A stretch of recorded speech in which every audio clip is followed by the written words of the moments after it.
Los supersónicos. Hoy presentamos el traje volador.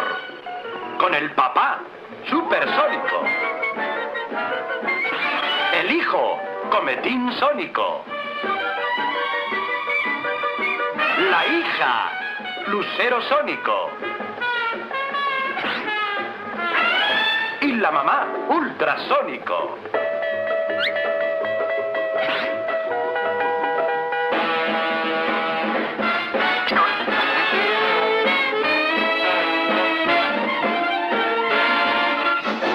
Bien, la definición de movilidad inteligente obviamente cambia con el tiempo, ¿verdad? Pero quizás cuando yo era chico todos imaginábamos que en algún momento íbamos a volar, entonces ahí el corredor Garzón no hubiera tenido los problemas que acá nos habían dicho. Pero bueno, lo cierto es que no. A veces la imaginación o las promesas de la movilidad inteligente, bueno, hay que bajarlas un poco más a lo concreto, ¿verdad? ¿Es este el? Ahí está, perfecto. Bien, en algo coincidimos con el presentador anterior, con el director de movilidad, ¿sí? Que me gusta pensar el tema de la movilidad sustentable o la inteligencia de las personas, ¿sí? Y en todo caso las relaciones entre las personas es lo que desarrolla la inteligencia de un colectivo, de la ciudad también en su conjunto, ¿verdad? Sin embargo, cuando me invitaron, y muchas gracias por hacerlo, a hacer esta presentación, empecé a buscar en la ciudad mensajes de inteligencia. Y entonces, por ejemplo, encontré oficinas inteligentes. Encontré también taekwondo inteligente. Y la definición del taekwondo inteligente me pareció buena. Y también encontré esta que todavía estoy pensando a ver cuál es la cuestión, ¿sí? Entonces, hay muchos mensajes sobre movilidad inteligente y yo lo que traigo es nada más uno más para poner a discusión, ¿verdad? Y en realidad, hablando de la antropología, me gusta esta imagen de la psicología ecológica de un señor llamado Gibson en la década del 50, 60, y él mostraba cómo, en este caso, un experimento, el niño, ¿verdad?, tenía que definir qué hacer frente a una superficie que de pronto se detenía en su estructura básica, que era la que le estaba dando seguridad para moverse, para gatear, ¿sí? No sé si se llega a ver que hay un acrílico transparente, o sea que había como un vacío, ¿verdad? ¿Y qué es lo que hace en el experimento? Mira a la madre, mira al adulto en busca de una señal para aprender. Y seguramente repitiendo ese fenómeno, llega un momento que tiene confianza y entonces sigue avanzando, incluso con una superficie que no es la que lo estructura en la percepción para sentirse seguro. ¿Qué tiene que ver esto con la movilidad? Porque yo creo que la movilidad, la importancia de la movilidad, tiene que ver con la información que nosotros captamos en el ambiente. Para eso nos tenemos que mover. Esa información es nuestra percepción y la percepción es lo que alimenta la imaginación, el conocimiento, ¿verdad? Y la resolución de problemas. Entonces lo que hay de inteligente es poder resolver los problemas y para eso nos tenemos que mover. Por eso una sociedad que no se mueve en términos físicos, términos materiales, es una sociedad que tiene menos posibilidades de resolver los problemas que se le enfrentan. Porque esa movilidad nos hace encontrarnos con los otros y entonces tener como ese mensaje que tenía la mamá con su bebé de poder avanzar sobre aquellos momentos o esferas de la realidad que nos generan incerteza.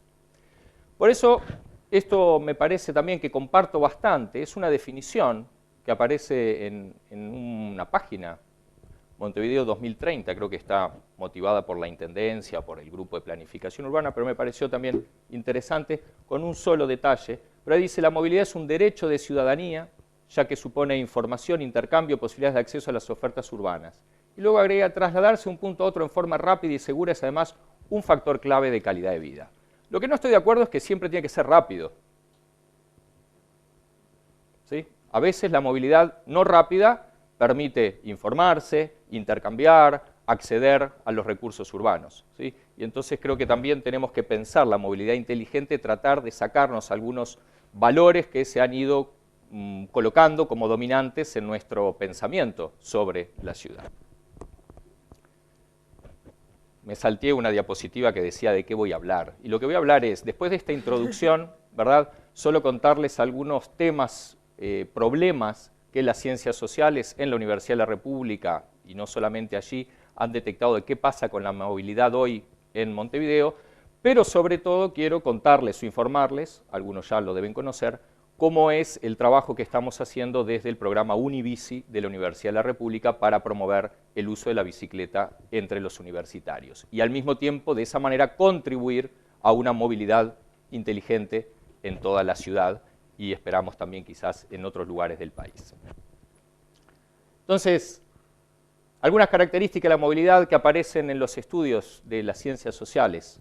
Uno ya se mencionó, el problema de la inequidad de clase, ¿verdad?, y territorial, en términos de la movilidad, ¿sí? El acceso y asequibilidad a los medios de transporte, a los distintos medios, servicios públicos relativamente ineficientes, con más énfasis en las zonas más pobres de la ciudad que en las zonas más ricas, a pesar que ahí hay un tema de cierto subsidio que ha hecho que incluso Montevideo, con los problemas que tiene, comparación con otras ciudades, todavía el transporte público llega a lugares que quizás si estuviera solamente en términos de costo-beneficio no llegaría, ¿sí? Y el tema también de la inequidad en los costos energéticos, ¿sí? ¿Cuánta energía tenemos que importar? ¿Cuánto petróleo tenemos que importar? A partir de los datos que también algo nos traía el señor Campal, ¿sí? Pero es un tema que a veces no lo tenemos tan presente. Y eso también, el transporte público, ¿verdad?, en base a fósiles, es muy ineficiente y por lo menos hasta ahora. El otro punto que tiene que ver con la inequidad es el tema de la segregación. Hay un estudio que muestra que los montevideanos nos estamos moviendo cada vez más en lugares cerrados, ¿sí? Entonces las clases medias, medias altas, se mueven en la zona formal del sur de la ciudad, mientras que el resto de la sociedad se mueve en sus propios barrios, en sus propios circuitos. Quizás la encuesta Origen-Destino lo muestra también, en eso algunos mapas que hemos visto alguna vez lo manifiestan con claridad, ¿sí? Pero volviendo a la definición anterior, si esto es así, y decíamos que la movilidad es el encuentro con la gente, es el encuentro con otra información, si esto es así, que nos vamos encerrando en nuestra movilidad, estamos también poniéndonos límites a la solución de nuevos problemas. Otro aspecto que aparece en la literatura, ¿sí?, es obviamente el tema de la competencia por el espacio público. Y acá hay toda una definición conceptual de fondo, es ¿el espacio público es un bien común o es el sustento de la mercantilización? Y cuando hablo de mercantilización tiene que ver con el uso de automóviles u otros objetos que hay que comprar o también el tema del consumo, la práctica del consumo, etc. Pero hay un punto que hoy se mencionó que también me parece interesante. Claro, la manifestación más clara de esa mercantilización es el aumento del parque automotor privado, que no es solamente en nuestra ciudad. Esto es una gráfica para todo el mundo que muestra, esta es la explosión del automóvil privado con relación al transporte público de un autor, Mitchell, desde la década del 30 del siglo pasado hasta el 2002, ¿verdad? O sea que en realidad somos un caso más de una tendencia global. Ahora, lo que a veces uno ve no es solamente por la apropiación privada del espacio que da el automóvil, ¿sí?, cuando se mueve, que ya se dieron algunos datos, sino que también en los barrios muchas veces encontramos, hay tantos autos que se necesitan talleres mecánicos, y esos talleres mecánicos también ocupan el espacio público, veredas, las calles, etc.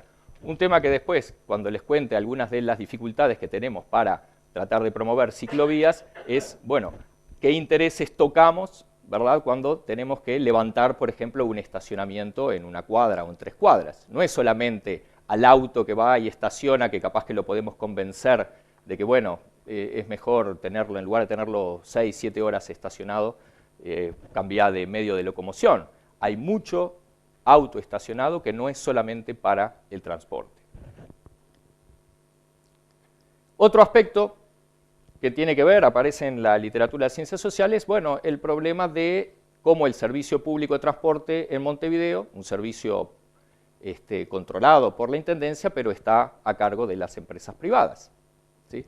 Y eso entonces tiene algunos efectos que De la Rosa, por ejemplo, le llama expectativa de consumo urbanos insatisfechas y que también obliga de alguna manera, influencia de alguna manera, la elección de otros medios, principalmente, como ya se dijo, el caminar, el automóvil, las bicicletas, etc. O sea, es también que el medio de transporte público, ¿verdad?, al ser ineficiente, al tener algunas dificultades, promueve a sí mismo el salir hacia otros medios. Hay como una dialéctica allí que es difícil de solucionar. Bueno, acá simplemente una gráfica, pero ya se dijo un poco los porcentajes que se utilizan y que se van viendo tendencias, ¿verdad? La caída en el uso del ómnibus, aumento de la caminata, la bicicleta que tuvo un pico del 10%, ¿verdad?, en la época de la crisis económica, y luego está ahí en ese entorno, y los otros medios, por supuesto el de la motoneta,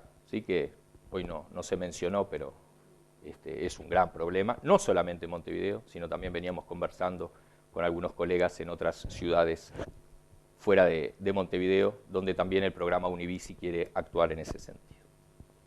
Finalmente, aparece todo el campo de la convivencia en el tránsito como un problema, ¿sí? Y acá hay aspectos psicológicos, hay aspectos culturales, aspectos económicos, en fin. Por ejemplo, perdón, yo dije que me iba a pasar esto, que uno siempre va. Rosal y Feynman hacen un estudio, ¿verdad?, sobre la siniestralidad, y ellos dicen, bueno, la siniestralidad es una manifestación de una violencia estructural, ¿sí?, y que tiene que ver, por ejemplo, con relaciones económicas, ¿verdad?, donde algunos trabajadores tienen que estar muchas horas en el volante o cobran a destajo para hacer la mensajería, ¿sí? Entonces, hay ahí algunos temas que van más allá de decir con qué medio de transporte nos movemos. Tiene que ver con la forma en que nos estamos moviendo. Y lo otro también que aparece en otros artículos es el tema de los rituales de masculinidad asociados sobre todo con el uso del automóvil, ¿sí? Pero no solamente con el uso del automóvil privado, sino que también otros medios. En ese sentido quería hacer un pequeño comentario. Hay estudios de sociología en Dinamarca que muestra que la mejor forma de poder sacar a un hombre de un automóvil es subirlo a una bicicleta, porque en realidad tienen parecido comportamiento y parecida sensación de libertad, de control, de dominio, ¿sí? Así que bueno, capaz que ahí tenemos también una ventaja de la bicicleta para atacar un poquito este ritual de masculinidad, pero que por supuesto lo que uno puede matar o dañar con una bicicleta es mucho menor de lo que puede hacer con una 4x4 o con un automóvil de cierta cilindrada. Ahora sí, Unibici, ¿verdad? Estoy ganando tiempo para que haya espacio para las preguntas. Es un programa de la Universidad de la República que nace a fines del 2012 y que tiene como objetivo promover el uso de la bicicleta, y para ello trabajamos en promover infraestructura novedosa, servicios, campañas de información y sensibilización, investigación y extensión universitaria. Al mismo tiempo, queremos contribuir, como decíamos, trabajando hacia adentro de la Universidad de la República con el afuera, con el entorno que la rodea, porque entendemos que la universidad, y en particular para la ciudad de Montevideo, es un estructurador urbano, ¿sí? Y ahora les voy a mostrar cómo eso se ve en la evolución de los planes donde la bicicleta ha estado incorporada. Contribuir entonces, y para eso trabajar con los organismos y organizaciones sociales competentes. Ahí entran las organizaciones ciclistas, las intendencias, ojalá algún día también con el Ministerio de Transporte y Obras Públicas, que hasta ahora no hemos tenido mucho contacto. Lo que les decía, no me voy a remontar atrás hacia otros momentos de la historia de la ciudad, pero tomemos lo que ha sido, creo, el principal trabajo de intentar imaginar la ciudad a mediano o largo plazo, ¿verdad? Tenemos el Plan de Ordenamiento Territorial 1998, esas son, ¿verdad?, un poco la estructura que se pensaba en etapas, pero lo importante del POT es que es el que sienta las bases de la bicicleta, tiene tres funciones, por decirlo de alguna manera, ¿sí?, o el ciclismo urbano. Por un lado, como complemento del transporte público, como transporte autónomo, y entonces se reconocía la necesidad de vías seguras para el ciclismo, y no solamente para llegar a las terminales de buses o intercambiadores, y también para la recreación, ¿sí? Desde ahí quedan planteadas esas tres, como decía antes, funciones o espacios donde la bicicleta tenía su lugar en la ciudad. O sea, bastante integral la mirada.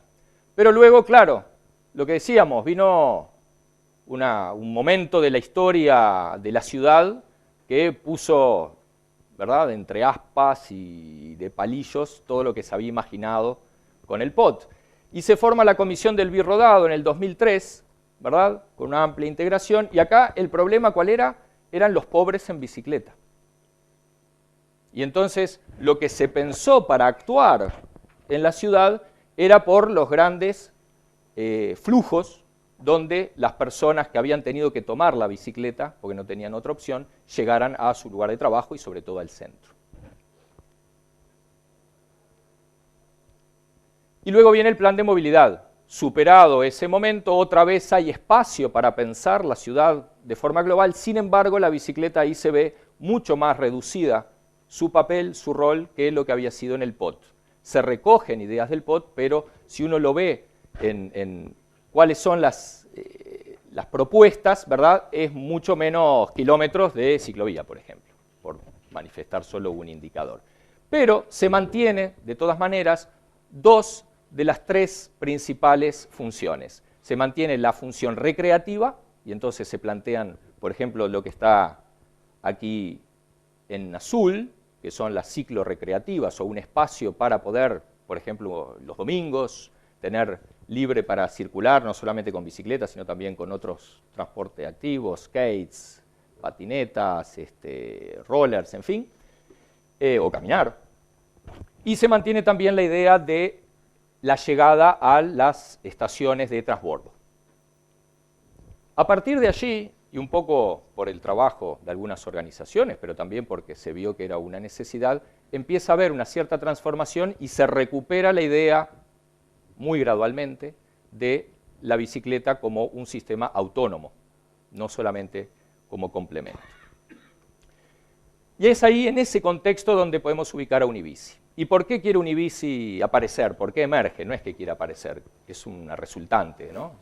Un emergente, como dicen los psicólogos sociales. Tenemos, por un lado, la idea de una reforma universitaria que va a promover mayor circulación de estudiantes entre los distintos servicios universitarios, entre las facultades, ¿sí? Porque con el tema de la acreditización de las carreras, bueno, los estudiantes pueden encontrar materias en otra facultad. Un segundo aspecto es el aumento de la cantidad de universitarios que van a concentrarse, se van a acercar a ciertos conglomerados que tienen que ver con el plan de obras de mediano y largo plazo, por ejemplo, en el Parque Rodó, en Goes y en el Parque Valle, ¿sí? Donde hay, por ejemplo, aulas que son comunes a distintas facultades y entonces tienen que movilizarse hacia esos espacios para recibir las aulas. El tercer aspecto que vimos era, por ejemplo, el uso de los comedores universitarios, ¿sí? En realidad seguimos sin grandes números al respecto, pero tenemos testimonios, comentarios, en fin, que había muchos jóvenes universitarios que recibían la beca para poder usar los comedores y sin embargo por un problema de distancia, tiempo, no lo usaban, ¿sí? Entonces, volviendo al tema de la equidad, tenemos acá también un problema y Unibici pensó que podía actuar en ese sentido y no es casualidad entonces que las ciclovías que estamos pensando pasan por los comedores universitarios. Cuarto aspecto, el tema del sedentarismo de los trabajadores universitarios, los docentes, también los estudiantes y las enfermedades asociadas con ello.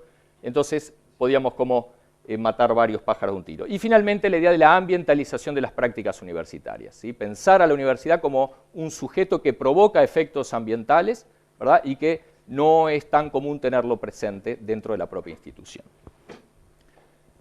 Bueno, estos son datos nada más que muestran cómo en realidad la gran mayoría de los estudiantes que a partir del censo del 2012, ¿verdad?, residen en los barrios donde están también cerca las facultades. Sí, acá es un trabajo que hizo Adrián de la Facultad de Ingeniería, ¿no?, donde muestra que es una tendencia de largo plazo. Ahí se toman varias, creo que desde el año 60, ¿verdad? Entonces, de nuevo, es para justificar, digamos, el hecho de que podemos llevar adelante este plan y tenemos la masa crítica de personas que podrían, de alguna manera, sumarse a esta idea. Entonces, ¿qué es Univici? Un estructurador que tiene como dos principios en su espíritu. El de suficiencia, que quiere decir utilizar el medio adecuado para lo que necesitamos hacer, y la equidad, por lo que les mencionaba, no solamente de las personas vinculadas a los comedores universitarios, sino también por esa equidad global de la ciudad. Esto fue un primer mapa que se le presentó al plan de movilidad para trabajar, le llamamos el plan de mínima, que justamente une los conglomerados del Parque Valle, el Parque Rodó y el Palacio Legislativo, que se concretó con una primera etapa de lo que llamamos el bicicircuito del sur, que muchos de ustedes quizás ya lo han recorrido, ¿verdad? Y que por supuesto tenemos todavía que hacer una fuerte evaluación al respecto y ojalá haya algunas preguntas o comentarios después para la parte de intercambio. Ese bicicircuito une 4 principales facultades y otros servicios universitarios. Acá solo algunas imágenes para mostrar de cómo funcionan. Y acá hablamos de nuevo de la inteligencia y el probar, ¿sí? Estamos probando, junto con la Intendencia, 3 soluciones técnicas al tema de la movilidad en bicicleta, ¿sí? Y cada una tiene sus pros, tiene sus contras. Es la ciclovía segregada, es la calle 30 de convivencia, que en realidad calle 30 hay autos que van mucho más que a 30, ¿verdad? Y otros van más lentos también. Y finalmente, la bici senda, ¿verdad?, por encima de la vereda en el caso del parque. Los estacionamientos asociados. De alguna manera el entusiasmo dentro de la universidad y también fuera de lo que fue esta primera inauguración del bicicircuito nos motivó para agarrar y plantear a organizaciones sociales la posibilidad que en el presupuesto participativo de Montevideo se pudiera, ¿verdad?, hacer una propuesta para poder ampliarlo a lo que era el mapa de mínima. Y bueno, fue bien recibido y se estuvo trabajando y salieron votadas 4, ¿verdad?, nuevas ciclovías que de alguna forma llevarían adelante esta idea de campus ciclista universitario, ¿sí? Y esto es en realidad, imaginando un poquito la articulación entre ese circuito universitario, que no nos gusta mucho llamarle como tal, porque no es solo para los universitarios, pero cómo se articularía con algunas propuestas que también están planteadas para la ciudad, como lo que es la Ciudad Vieja, y también en algún momento se pensó la idea de una ciclovía en la bahía de Montevideo, y por supuesto lo que ya existe de Boulevard Artigas, que habría que mejorarlo bastante, y lo que se está haciendo en otras calles como General Flores y Boulevard Artigas, ¿sí? Esto de alguna manera podríamos plantearlo como que es la aspiración de los próximos 2-3 años de Univici para el resto de la ciudad y, por supuesto, incorporando lo que son los planteos de otras personas. Entonces, ¿cómo estamos construyendo e imaginando la movilidad sustentable para personas inteligentes desde Univici? Multimodal, no lo podemos olvidar, no es la bicicleta sola, va a seguir habiendo autos, va a seguir habiendo ómnibus, peatones, por suerte, ¿sí? Y lo que hay que trabajar es en cómo hacemos, a partir de ese concepto de suficiencia, qué es lo más adecuado para cada uno de los tipos de viaje que queremos realizar. Una movilidad segura, una movilidad fácil, en el sentido que ojalá en el futuro no tengamos que estar pensando demasiado sobre la bicicleta, sobre las ciclovías, sino que se tome con mucho más naturalidad. Eso es lo que pasa en las ciudades donde la bicicleta está incorporada a los medios de movilidad, ¿sí? No hay que pensarla tanto, se usa y se generan otros problemas también. Y que sea inclusiva. Muchas gracias.